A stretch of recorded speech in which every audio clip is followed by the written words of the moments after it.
Hello, नमस्ते, प्रणाम। हर हर महादेव। हम आप सबके भाई बनी दीपक दीपांशु। तो आप सभी का स्वागत बटे हमारे यूट्यूब चैनल दीपक दीपांशु राइटर में। तो रउआ लोग कैसन बानी? हमारा आशा ना पूर्ण विश्वास बा कि आप लोग एकदम ठीक होखम और एकदम ठीक रही जा, मस्त रही जा और एकदम स्वस्थ रही जा और आप लोग अपने काम में व्यस्त रही जा। तो चली भैया, आज हम लोग सब खातिर लेकर के आइल बनी बहुत एकदम जबरदस्त प्यारा सा गाना बाटे।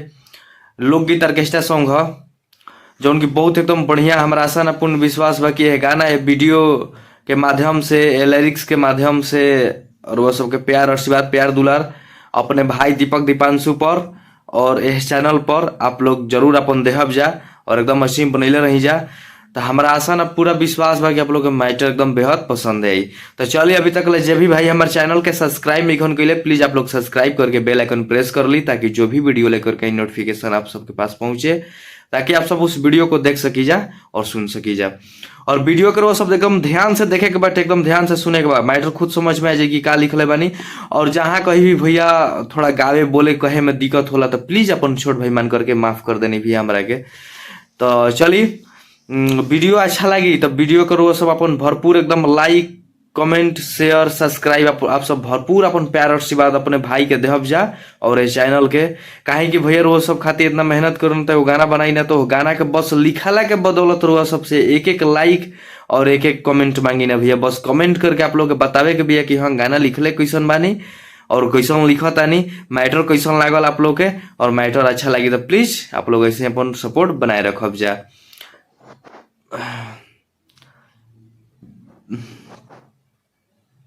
और जे भी भाई के हमसे पर्सनल गाना लिखवाए हो कि म्यूजिक बनवाए हो कि पर्सनल कोई भी काम करवाए हो, कंपोजिशन गाना म्यूजिक, भाई एक बार संपर्क करके कॉल व्हाट्सएप के जरिए हमसे जुड़ करके काम करवा सकता। यदि काम पसंद नहीं तो भैया अपन कहीं भी आप लोग करवा सके नहीं जा, लेकिन आप लोग एक बार बस मौका दे के देखी जा कि हाँ काम कैसन करता नहीं, काम अच्छा ना लगी आप लोग कहीं भी करवा सके नहीं जाए। म्यूजिक के लिए, कंपोजिशन के लिए और गाना लिखवाने के लिए आप लोग संपर्क कर सकते हैं हमारे नंबर के जरिए कॉल व्हाट्सएप के सुविधा से। तो चलिए, रो सबके ज्यादा समय ना लेते हुए हम रो सबके गाना कॉपी पर लेकर के चलो तनी। और हाँ, एक बात आप लोग ध्यान में रखब जा कि मैटर के एकदम सही तरीका से देखब जा, सही तरीका से एकदम वगैरह के सुनब जा, आप लोग के मैटर समझ में आ जाई। एकदम पूरा फुल सॉन्ग बा, आप लोग देख ले जा, पसंद आई। और जे भी भाई हमसे अपन पर्सनल गाना लिखवाए हो कि भाई संपर्क कर सकता। चली तो वो सबके कॉपी की ओर लेकर के चलो तनी। डिबेट सॉन्ग बा, लड़का लड़की, कॉपी पर हम सब बता देतनी, समझा देतनी, सब लिखल बा, आप लोग समझ ले जा। ठीक है, गाना बाटे, गाना बाकी लोकगीत ऑर्केस्ट्रा सॉन्ग 2025 तर्ज बा देवरू राइफल लेके गईले हो टुनटुन भैया के गाना पर गाना बनैले बानी। तो लड़का लड़की के मैटर बा। तो चलिए आप लोग हम लड़का लड़की के डमी करके सुनावत नहीं। मुखड़ा हई, अंतरा भी सब बाकी बा, लिखले बानी अंतरा भी बा एकर। तो चलिए लड़का के लाइन बटे को लड़का कहता हाँ, कि झूठो खानी जनी हमारा के बात में भूलाव, आ फोन काहे उठावत नहीं खू हमसे बताव। झूठो खानी जनी हमारा के बात में भूलाव, आ फोन काहे उठावत नहीं खू हमसे बताव।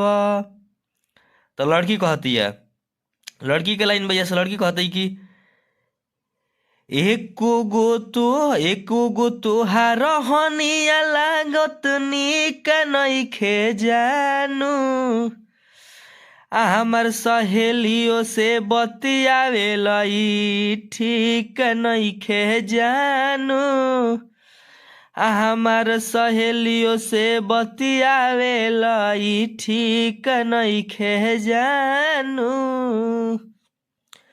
तो हमनी का मुखड़ा रहा रो सबके मुखड़ा ही कैसन लागल आप लोग कमेंट करके जरूर बतलाइब जा कि हाँ लिखल है हमारा मुखड़ा कैसन लागल। और जब भी भाई के पर्सनल गाना लिखवावे हो कि म्यूजिक बनावे हो कि भाई कॉल व्हाट्सएप के जरिए संपर्क कर सकता। तो चलिए रोसो को फर्स्ट अंतरा की ओर लेकर के चलता नहीं। तो देखिए हमनी गई फर्स्ट अंतरा बा। तो आप लोग हम फर्स्ट अंतरा के डमी करके सुनाओ तो नहीं, आप लोग कमेंट करके जरूर बतलाइब कि हाँ गाना कैसन लागल, कैसन लिखले बानी।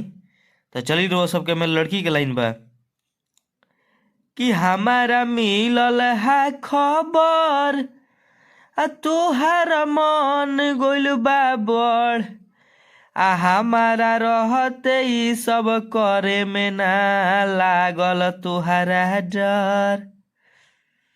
तो लड़का कहता कि ओही में के बिया उहो झूठो कहतिया, तब पूछला प काहे नाम, तब पूछला प काहे ना, तब पूछला प काहे ना नाम धरतिया।